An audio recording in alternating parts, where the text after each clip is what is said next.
Welcome to the Senior Rehab Podcast, the podcast for rehab clinicians that want to better serve older adults. And now, your host, Dustin Jones.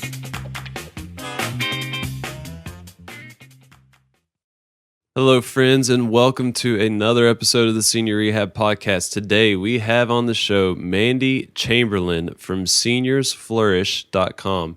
I connected with her, as with many other people, through Twitter. She's an awesome occupational therapist that is creating some pretty amazing content for other clinicians, but then also caregivers. And we had an awesome conversation about teamwork, about how PTs, OTs, speech can collaborate, communicate better, and just understand what each other does on a day-to-day basis, which is not very clear, for a lot of us. I know I'm speaking for myself in that regard, but it's amazing how little we know about the other professionals on the rehab team. So this will be a helpful conversation and hopefully strike some interest in you to get to know, your fellow OTs, speech therapists, and PTs as well. So without further ado, Mandy Chamberlain from seniorsflourish.com. Mandy Chamberlain from seniorsflourish.com. Welcome to the Senior Rehab Podcast. Thank you. All right. So you are the first occupational therapist on the show. No pressure, but you're going to have to represent your profession well. Okay. I think I can do that. Okay, good deal. So for those that are not familiar with you, tell us a little bit about yourself, your career, and just kind of your story up to this point. Okay. Well, I started seniorsflourish.com, which is a geriatric OT and caregiving website, just because I felt like geriatric rehab and information out there's not a lot for that population. So I started that. But as you said, I am an occupational therapist. I've been a therapist for about 13 years, graduated in 2003 from the University of North Dakota. And so then I moved from rural North Dakota to rural Colorado. And so I live on the western slope of Colorado. So when you live in a rural community, you have to do you're kind of a jack of all trades. Yeah. So I have done home health for a number of years. I've worked in skilled nursing. I still work in skilled nursing, outpatient, inpatient, oncology rehab, work hardening. Honestly, I've kind of done a little bit of everything. So It's been really great because some people get really intimidated by that, but I just love that there's always something new. There's always something to learn. Mm-hmm. And it's been really, really fun. So I kind of always liked the geriatric population. Mm-hmm. Kind of my backstory is my grandfather had a stroke and he was living with us. We were a caregiving family. And so I was introduced to OT and PT. I thought I was going to be a social worker working in mental health. But then I was introduced to therapy and, it just kind of clicked. I liked the one-on-one, the personal touch you get with therapy. I like that you get to know them and help them, of course. And I kind of got to use some of those things that I liked about mental health. So cognition is one of my favorite things to kind of work on. So it was an easy parallel. Yeah. And I've just been working in Colorado and kind of, like I said, doing a little bit of everything. Right now, I'm also doing some independent contracting. I do some home modification evaluations. So I kind of really do a little bit of everything. Oh, gosh. And you have, did you say 3 kids? I do have 3 kids. Gosh. I have, actually, to be honest, I had 3 kids in 13 months. So I had a 13-month-old and then I had twins. So it's been kind of insane. So, but my gosh, that's crazy. I like to stay busy, I guess. Yeah. Well, that's pretty awesome. I mean, just to hear how many, settings that you've worked in and, just tons of experience as a therapist, but then that experience with your grandfather as well, just being able to see things, I imagine, from his perspective. So that probably gives you unique insight into just the therapeutic team in terms of, PT, OT, speech. What have you noticed in terms of some of the, I guess we'll say the good and the bad of how, people like me and people like you work together? Well, I've in general really always had a really good relationship with OTs, PTs, and speech. I mean, like, I really feel like in a rural setting, you kind of have to rely on each other because there's not a lot of us, to be honest. So like we do a lot of, well, let me back up. I really feel like home health is actually probably more of a challenge. Yeah. Because getting to know your coworkers, if you have, meetings and things like that, you kind of get to know them. But I found home health to be I really loved home health. I just found it to be more of a challenge of, working as a team because you're not necessarily always with them at the same time. Like we'd once in a while try to, overlap or, work on some things, or we'd be like, hey, can you come over while I'm, piggyback on the end or something like that. So we can kind of look at things together. Those are the things that I love. It's having another set of eyes with a different set of experience, that you can kind of grab some insight from. Yeah. So, I mean, we all have our own skill set. And so like, I love that, OTs, we can do a functional cognitive evaluation and, speech can do that as well. So it's like, you kind of overlap in so many areas. PT and OT overlap, OT and speech overlap. Like we all kind of, our goals are all the same. Yeah. And so if we keep the patients, number one, then I like to think that that's the ultimate therapy experience, right? Right. How do you explain what an occupational therapist does when your patients ask you? Because I get asked that a lot, and I don't know if I'm answering that well, but I'd like to hear your response to that. Well, there's the, official fancy AOTA terms, which is great. But like, in general, the, general public doesn't really understand what that means. So, usually I say it's the everyday things, we're teaching you the everyday things to get back to independent living. So sometimes we do rehabilitation. Sometimes we do, adaptive equipment, change the environment, anything that gets you back to being independent and things that are important to you. So, it can be anything from obviously the basics that everybody knows of bathing and dressing and that type of thing. But it's also, leisure activities. I mean, making sure that they can community reintegration, getting them, do they need to use the traveler? Can they use the phone? Like, and also people kind of sometimes feel like it's just, like, is it that hard to teach someone to get dressed? But it's like, there's so many things that we look at, and we look at naturally, just like you guys do, that you're looking at, perceptual and, how much proprioception they have and vision. And I mean, you're looking at so many different things in order to accomplish that task, that sometimes it looks like, you guys just do exercises, or speech just makes you say certain vowel sounds, or like we just have someone put on a sock. But it's like really trying to look at what the person needs, what their abilities are, what their limitations are, and are we able to help regain those, or do we need to adapt, or do we need to adapt in the meantime until you can function, until you can, gain that strength or range of motion or any of those types of things. Yeah. So, yeah, I don't know. I like that. Yeah. I like that answer.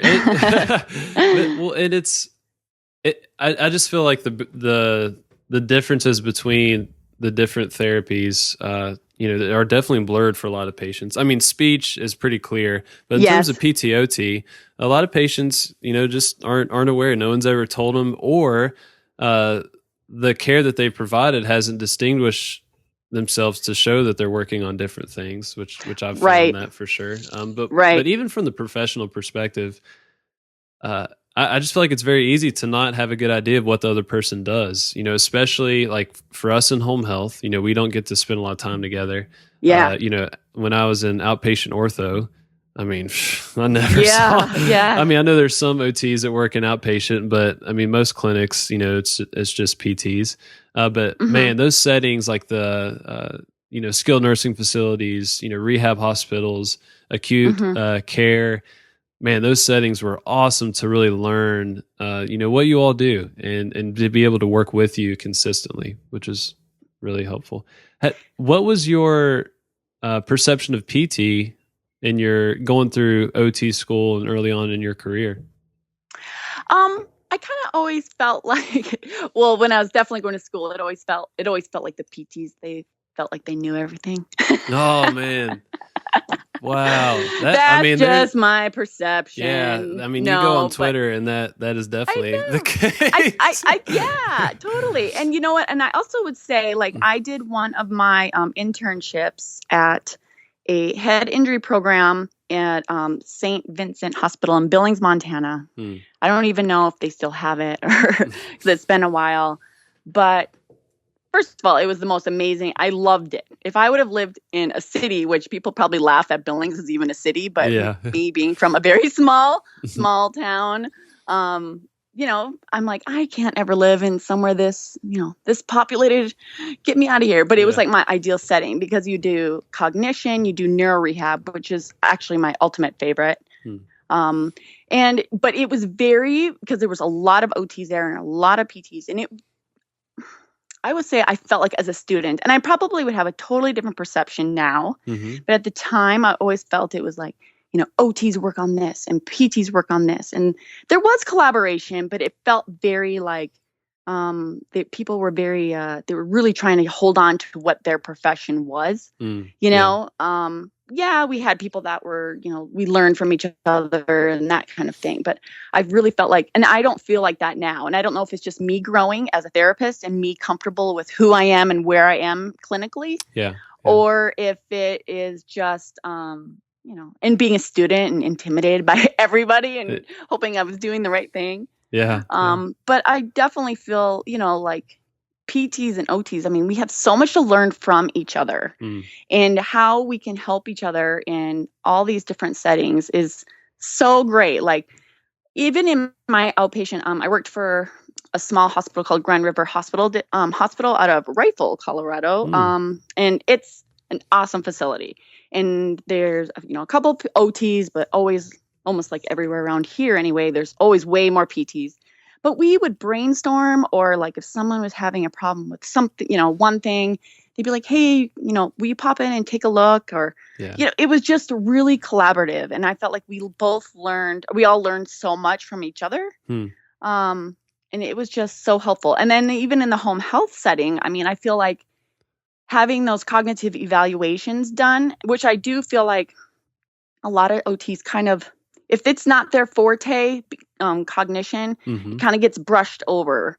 That's just my personal opinion. But I feel like in home health, it's such a key to help the physical therapist know exactly what kinds of cueing or what kinds of, do they need, is it, because we all do it. Like, you don't really know what they're, that they may not be able to follow directions. So you try it all, right? You're like, I'm practicing, or I'm putting up signs, or I'm trying, you try kind of all the tricks. But, if you can really hone in on that and, use that to everybody's advantage. I mean, nursing in home health too. I mean, everybody can use those little tricks of the trade, or, I just feel like it's I don't know, I keep saying it, but our ultimate goal is to help the patient. And it's like, if we can just all work together, sounds so easy, doesn't it? Oh, so easy. So easy. So easy. Yeah. I'm so idealistic.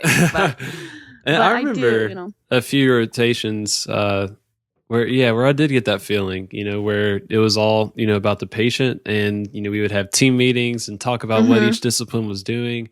And it was great. And I think that's one thing in home health that I miss. And I'm imagining, some companies do this pretty well, but I just, it hasn't been very natural, I guess, just for speaking for myself, to be so open in the lines of communication with everyone else. I guess it's because I'm just so lazy in terms of just picking up the phone and calling someone to ask them a question. But it's one more step versus, in other settings, you can't avoid the other clinicians. Right there.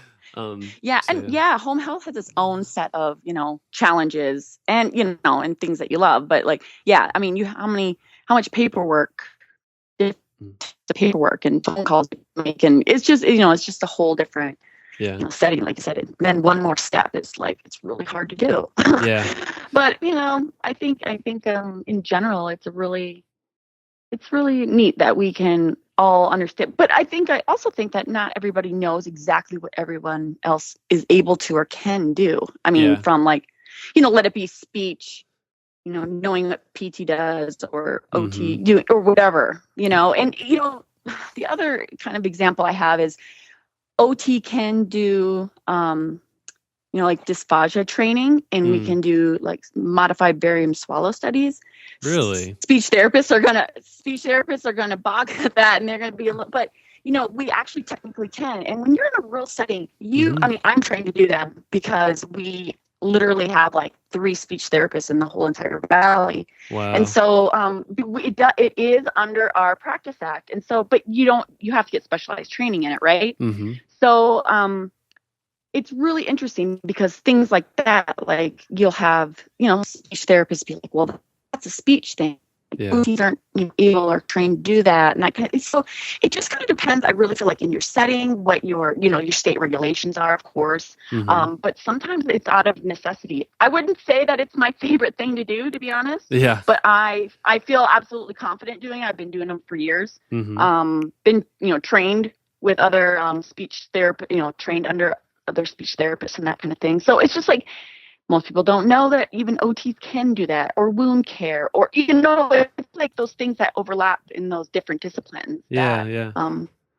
So I think those are the kinds of things. It's pretty interesting because everybody comes in and they have so many different skill sets. And I mean, I don't know about like where you're from, but like in Colorado, like I shouldn't say there's no natives, but like everybody's a transplant. And so like we have people from all over coming in, going to all sorts of different schools. And then you have like someone from, Wash U that has a, PT that has that different type of training background. Then, it's just amazing. It's great. I love it. But it also is like, it makes the dynamic interesting, and it makes, learning from each other so interesting because you can have an OT that's never even done feeding in their entire life. Yeah, a lot of variability. Yeah. So, what are other misconceptions about occupational therapists? I mean, you mentioned, the barium swallow test, the wound care. What are the things that kind of grind your gears a little bit in terms of misconceptions? I think maybe like wheelchair positioning. That's always kind of been sometimes an issue, like, and then sometimes when you show competence, then that's your job. You're like, oh gosh, you can do that. Okay, maybe you should just do that too. No, but I'd say that is another one. I mean, it's just I'm trying to think of a couple other examples of that, but I'd say those are some of the bigger ones that we can do that people I think don't really necessarily realize. I mean, if you work in a burn unit, OTs, PTs work together, or or wheelchair clinics, OTs and PTs do it depending on where you're at. I know one that I've seen that's pretty common is OTs just work on the arms. And PTs do the legs, and I just that was hard for me to be okay with. I mean, I'm still not okay with it, but it was like it's just such a dominating theme in a lot of skilled nursing facilities I've been. It's like it's just kind of that's your territory. We don't touch it. PTs stick with the legs. Well, and people get defensive of it too. It's like saying like, oh, OT can't work on dynamic balance. Like what? And you're like, we have to work on dynamic balance if we're going to be, I don't know, we use it towards obviously purposeful occupations. That's kind of like always our goal. So it's like, we can work on dynamic balance. How else are they going to like bend over and, get the dishes out of the dishwasher or whatever it is? Like I think what happens is we tend to focus on the task. And so people just say like, all they're doing is practicing, putting in a dish in a dishwasher. But, you have to get there. You can't just practice that if they have, and so, exactly. Arms and legs. We are the arm professionals. Yeah. You back off. Yeah. Another one. I had this is a week ago. Oh, really? I did an eval. Nursing did the start of care. I did the PT eval. OT wasn't in there yet. And I said, my coworker, my colleague, occupational therapist will be calling you to set up an eval. And the guy responds with, I don't need a job. Yeah. I haven't been working in years. I know. It's like, oh my gosh, no.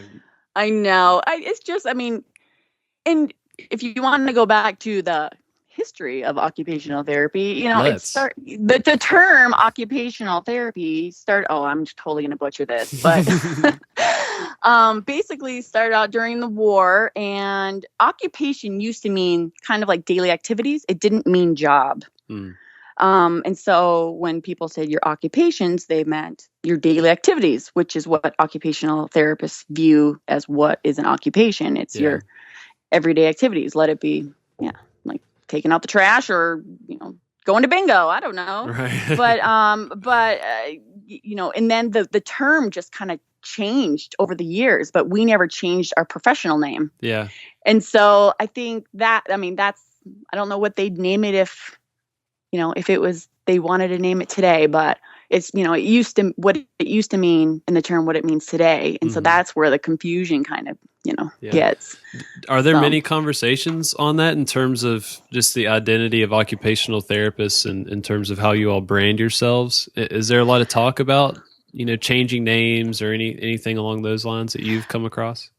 Not that I've really heard of. I think, there's always discussion on how to describe it, or, like AOTA will have they'll have a slogan or a logo they have each year to kind of celebrate. And there's always a lot of discussion on, we absolutely understand what occupational therapy is. So they'll say, empowering the body and, making you purposeful and celebrating life, and which, is great. And that's exactly what we feel like we do. But it's really hard to put in a couple words like what we do so the public understands that. Right. And so, I've never heard of anybody talking about changing the name or anything like that, but there's always discussion about how we present ourselves, or like how do we explain what it is. And everybody will have like how they're, depending on their setting, because in pediatrics, it's going to be a completely different explanation, or even mental health. I don't know if you're familiar, but OTs can work in mental health. And the reason why we can work in mental health, what we're doing is we're working on the same types of things. We're working on empowering people to be independent in everyday occupations. So let it be life skills, or like literally dressing. I did one of my internships at a forensic behavioral unit at the Wisconsin State Mental Hospital. Really? Yeah, That's it was wild. amazing. Yeah, it was. I actually really loved it. And my CI was like, she was retiring, and she's like, I want you to stay. I'm like, I love mental health, right? Yeah. So that's what my original plan was. And then, so I like cognition. So I loved it. It was great, but it wasn't the right time. It wasn't, but, I loved it.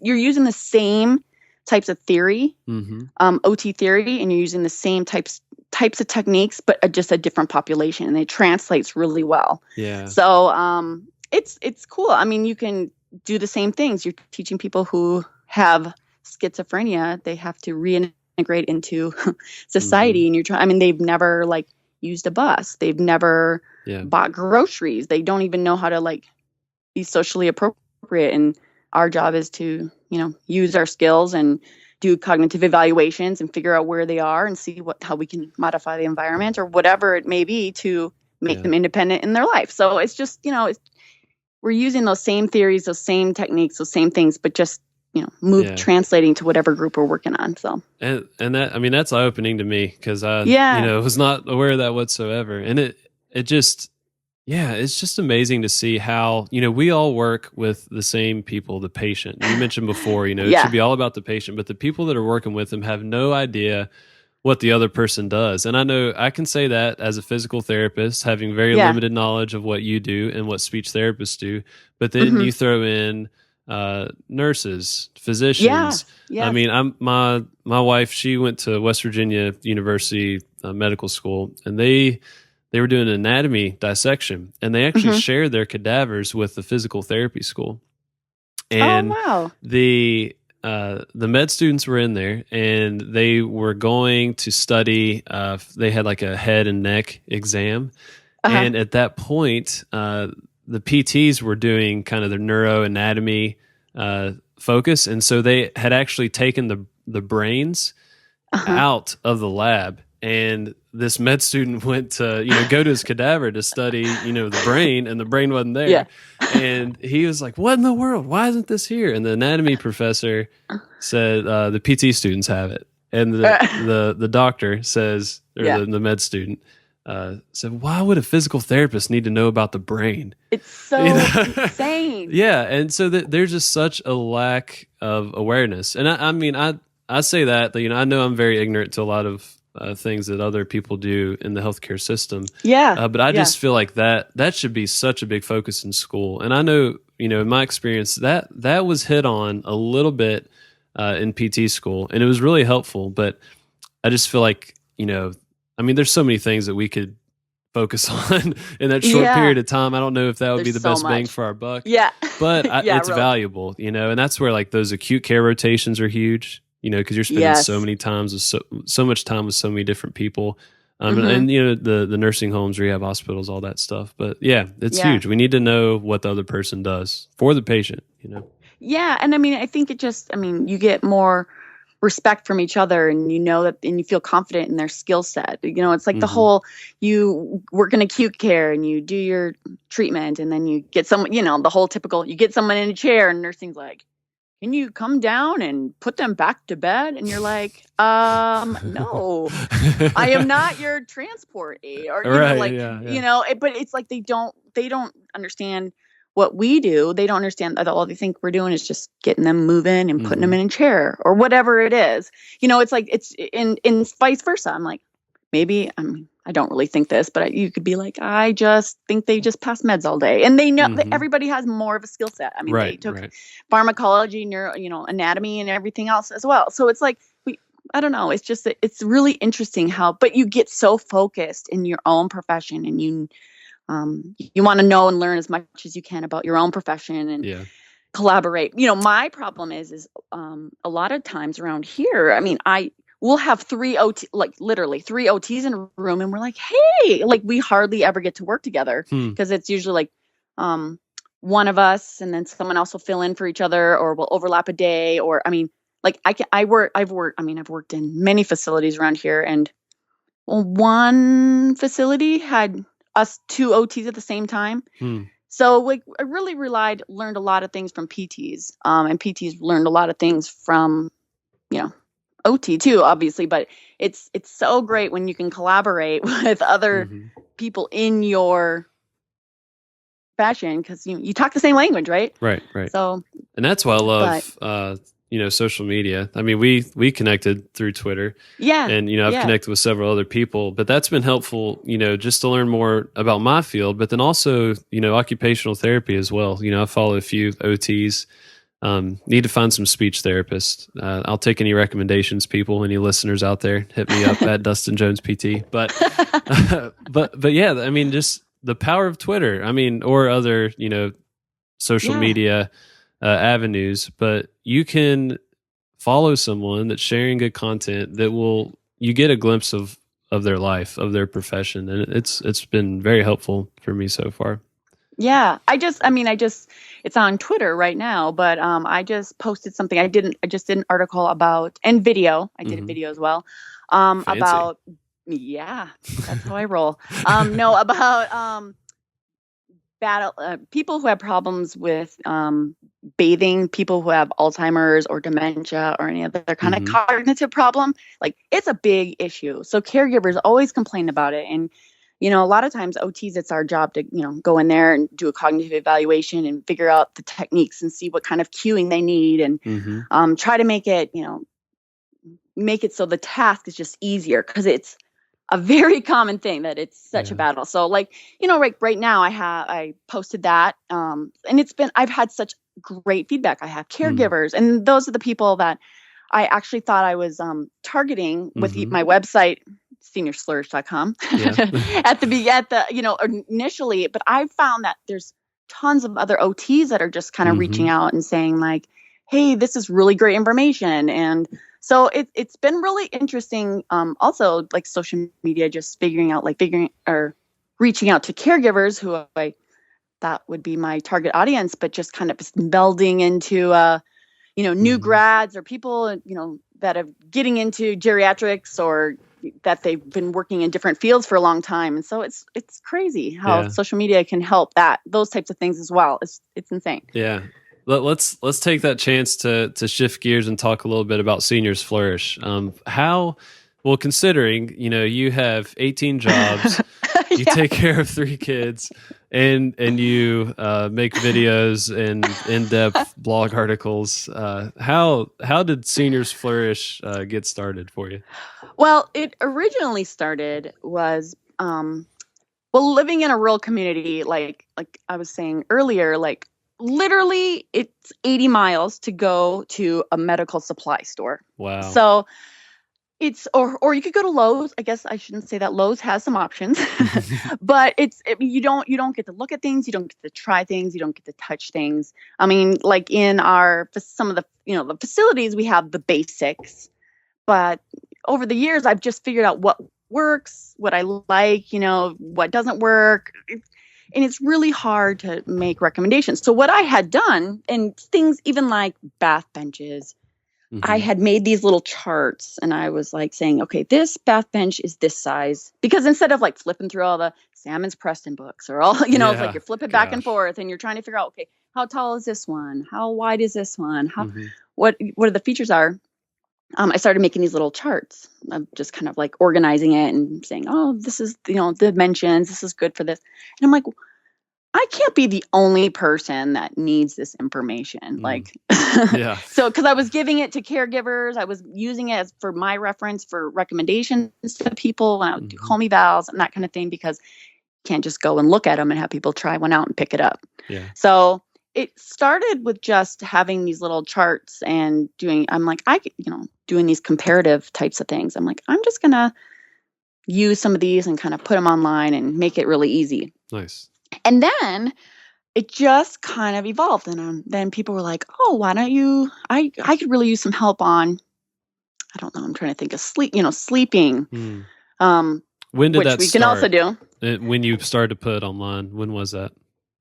I started probably, oh gosh, it's very hazy because it's been an evolution. I would say probably last June or so. Okay. Nice.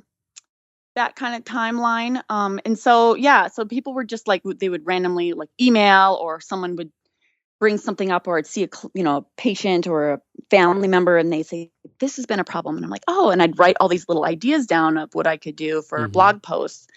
And so it just kind of evolved. And so my current one, like I was saying, is, helping bathing with people with Alzheimer's or dementia.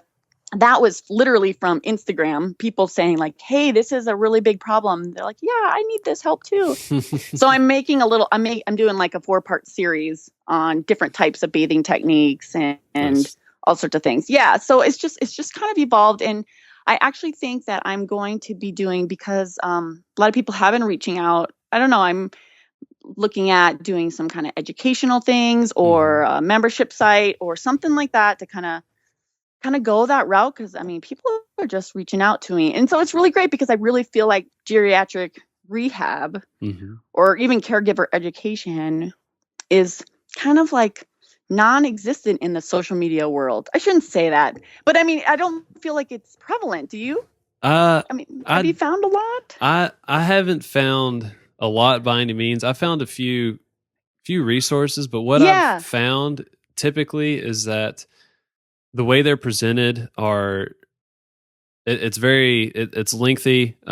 There's a whole lot to it. It's not, quick and to the point, which, imagine, I don't know. I don't do this stuff, but I imagine a caregiver, would just want to know the basics, get it done, and then go on with their life. But I go on these sites, and even for a healthcare provider, physical therapist, I open up this site and I'm just like, oh my gosh, so let me navigate, all these different things. It's just kind of overwhelming. So, I mean, I think there's definitely opportunity, for what you're doing for sure. And just to be able to speak their language, and present it in a good, clean, simple way. Yeah. And I mean, my goal is to present information that is very practical and that they can just use. Yeah. I don't need to explain what osteoarthritis is, even though obviously I know what it is and I know how it impacts their function. Right. But if they want to know what osteoarthritis is, they can go to WebMD or whatever they want to go to. What I want my website to be is to be practical things that caregivers or even other therapists can just get down and dirty. Mm-hmm. These are some really great tips. These are some, it'd be like me talking to you and saying what do you think about this? You wouldn't sit and get into the background. You'd be like, this is what you need to do, or this technique is great. Yeah. Or this is how you do this. Try it. And so that's kind of what I want to do. I want it personal, I want it conversational, and I want it nitty gritty, dirty, just getting right to the point. So that's kind of what my goals are. I'm not going to go the whole overly explain. Mm-hmm. It's just my style. I mean, I think in general, I have a really good rapport with, my patients. I have a great rapport, mm-hmm. and it's because I talk to them, like they are my equals, and I want them to understand exactly what's going on, why, and what our steps are. And so that's how I want my website to be. Yeah. So that's I think kind you're of my achieving goal. that goal. Just, from my perception, I've enjoyed it a lot. I've read a lot of your articles and just, taken a lot of information for sure, especially, just the tips on, just the quick things, like you mentioned, like the quick and dirty, you have this bold title, here's how, here's a bathing strategy, boom, watch it, done, and you're good to go. So yeah, it's great. And the listeners, if you haven't checked it out, definitely do so. seniorsflourish.com.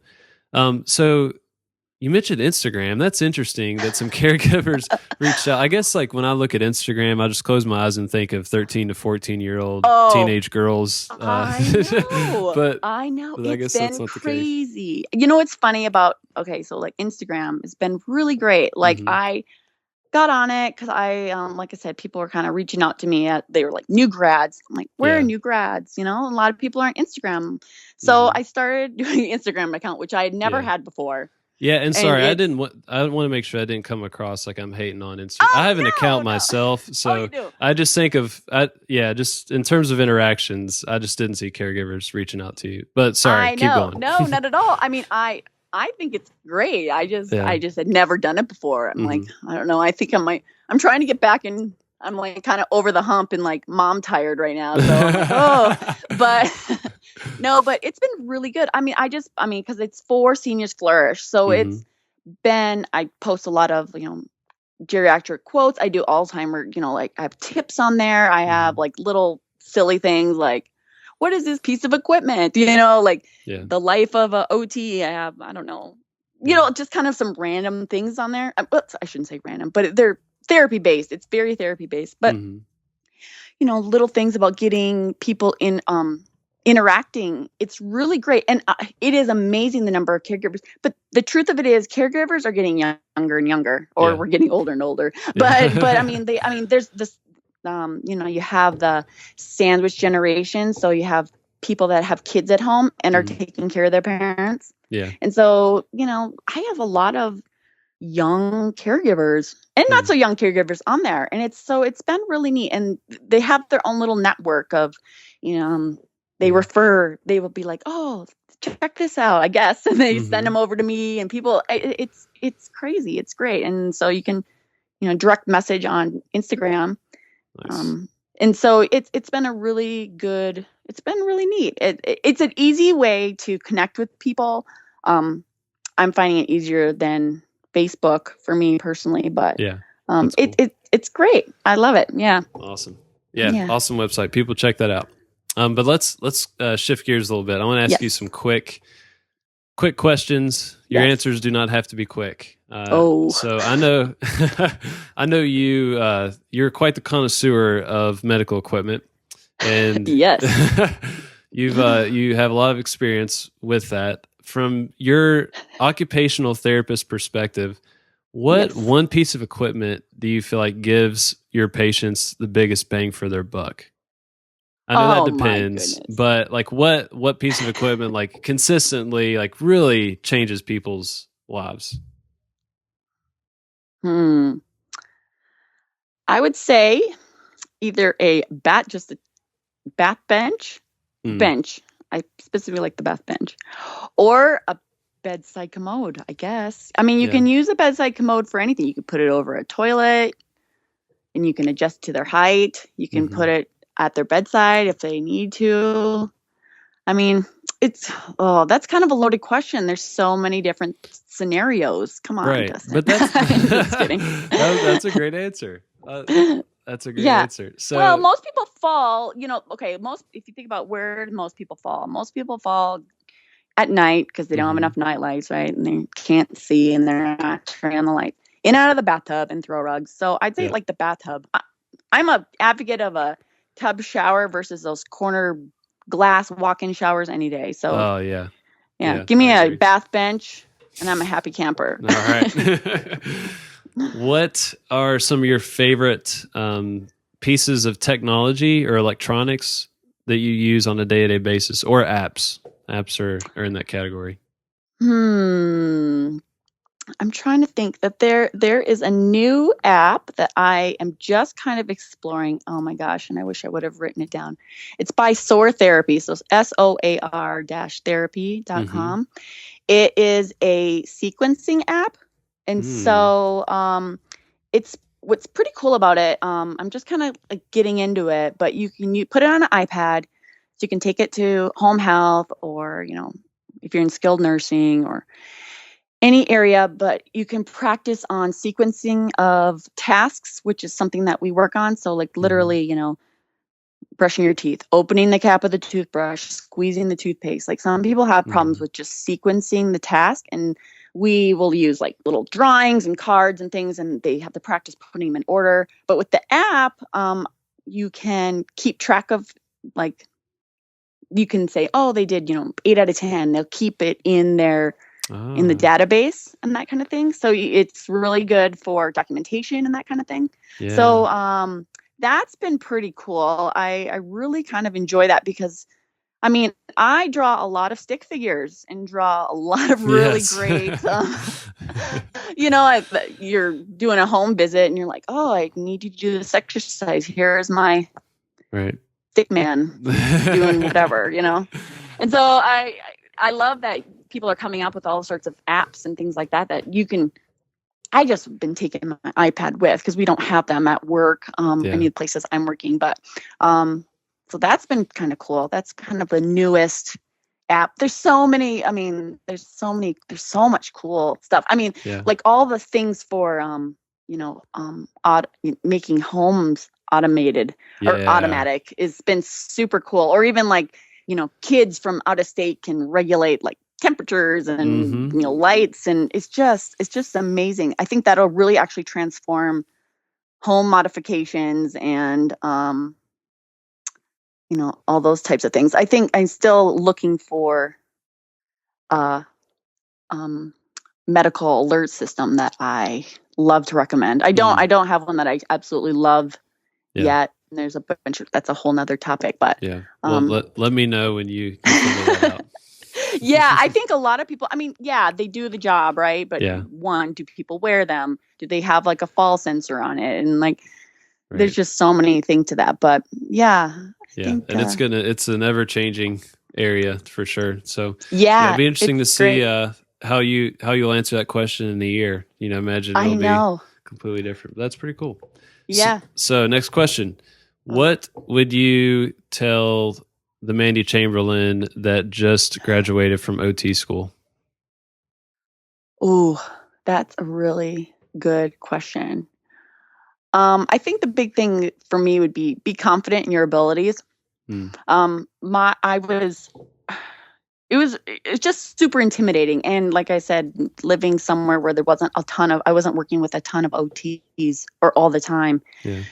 It felt like I was almost like, they always say, don't go into home health right away. Yeah. Or maybe they don't in PT school, but they're always like, maybe they say that too. Yeah. That was my first job, was home health. And I actually there was another PT that started at the same time as me, a new grad PT.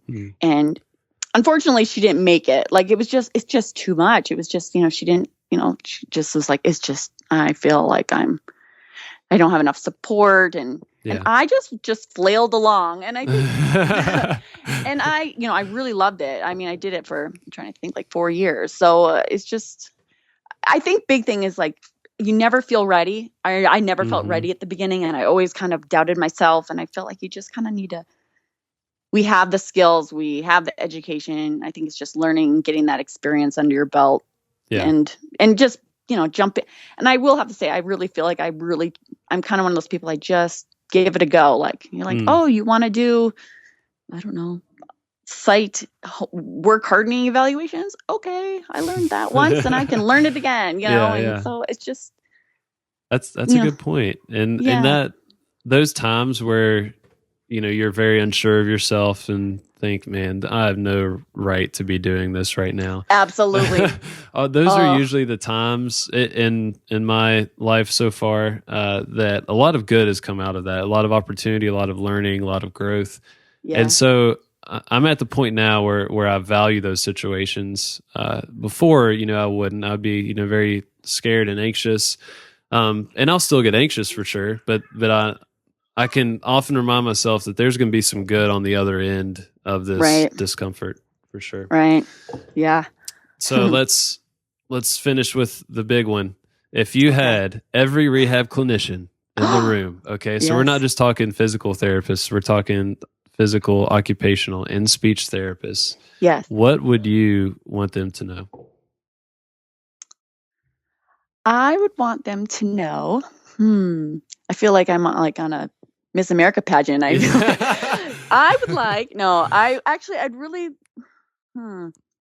really just like them to know that we are a team and we have a common goal. I know it sounds super obvious, but it is harder than you think. Right. And so, and that we do have we all have our individual skills and we can learn so much from each other.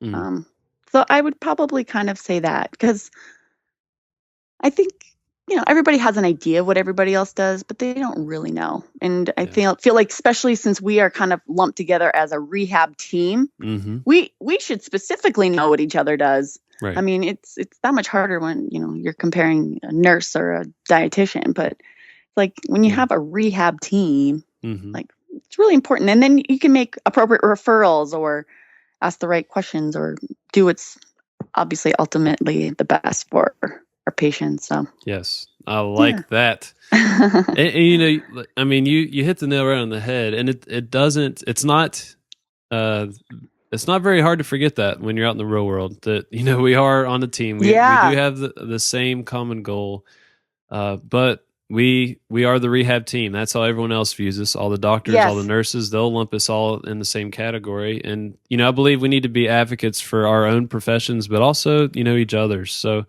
I think those are very wise words.